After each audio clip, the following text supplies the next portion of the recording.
Assalamualaikum warahmatullahi wabarakatuh. Selamat siang, salam sejahtera untuk kita semua. Salam rayu, salam untuk saudaraku semua yang ada di dalam maupun yang di luar negeri. Semoga damai selalu, dan yang menjalani sakit mudah-mudahan cepat sembuh, dan yang beraktivitas mendapat rezeki yang banyak dan berkah, amin.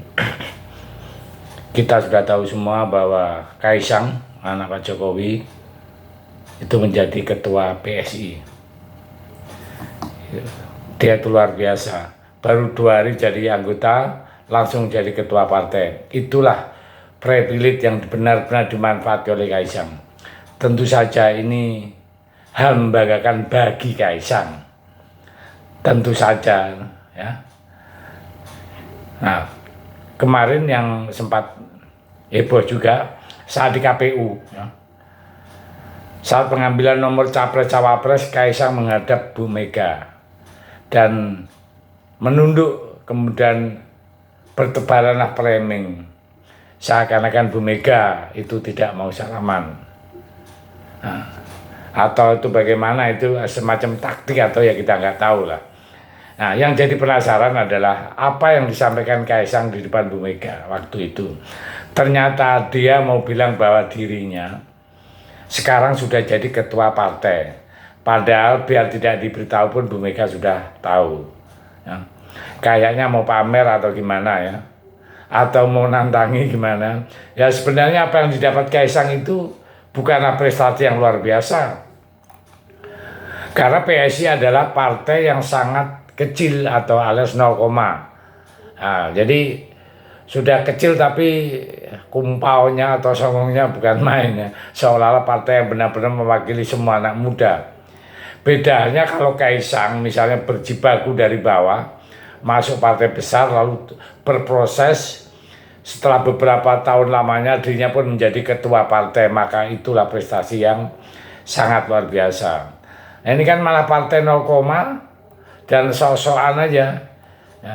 Jadi seorang pengurus PSI memperjuangkan apa yang sebenarnya yang terjadi ya.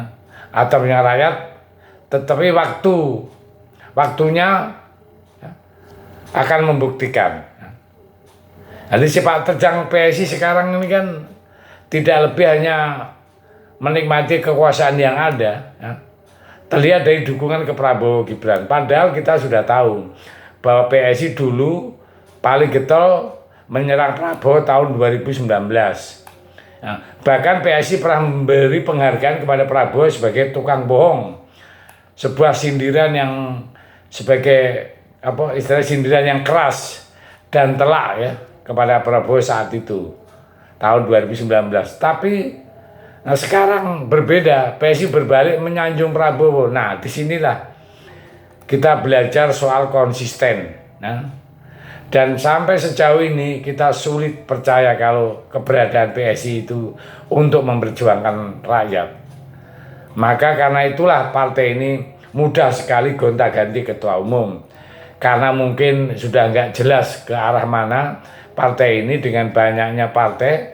Sekarang ini masyarakat pun jadi muak jika tidak jelas apa yang diperjuangkan atau malah ikut-ikutan menikmati kekuasaan. Jadi partai-partai sekarang banyak sekali tanpa ideologi yang jelas dan terus jadi apa ya, semacam kayak berebut kekuasaan seperti itu. Nah sementara partai PSI juga partai masih kecil dan 0, bisa-bisa PSI nanti juga akan tenggelam ya. Karena awalnya PSI begitu bombastis, tapi sekarang ya katanya sih partainya muda, tapi kok malah tidak banyak anak muda yang merapat, padahal sudah ada Kaisang. Jadi sebagai ketua kan anak muda. Nah, yang jelas partai ini juga lucu.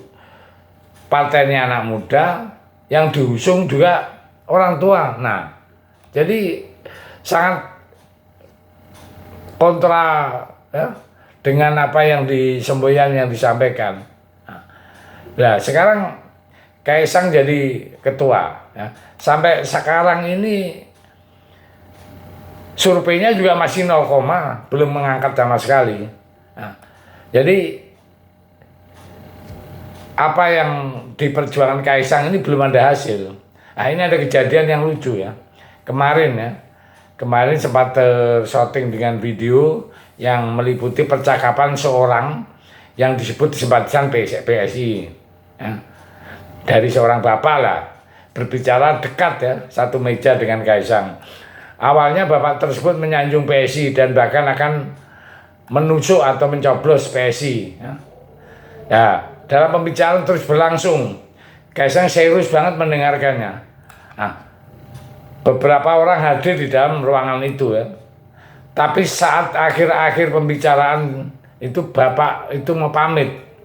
Beliau berkata bahwa dirinya untuk saat ini mendukung Ganjar. Nah, ini semua yang hadir di ruangan kan tertawa tapi kecewa, termasuk kan Kaisang juga ada di situ ya.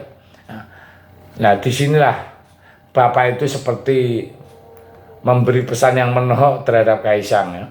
Bapak ini mungkin ya ingin menunjukkan PSI ini awalnya mendukung Ganjar, harusnya konsisten tetap mendukung Ganjar. Mungkin maksudnya bapak ini seperti itu ya. Itulah bapak itu memberi semacam beri pelajaran terhadap Kaisang dan partai PSI agar konsisten dengan apa yang diperjuangkan gitu. Arahnya itu jelas. Sampai sekarang arahnya kan mutar sana mutar sini, jadi nggak begitu jelas. Ya, saya pikir itu yang sampaikan, mudah-mudahan bisa bermanfaat untuk kita semua. Terima kasih. Wassalamualaikum warahmatullahi wabarakatuh. Merdeka!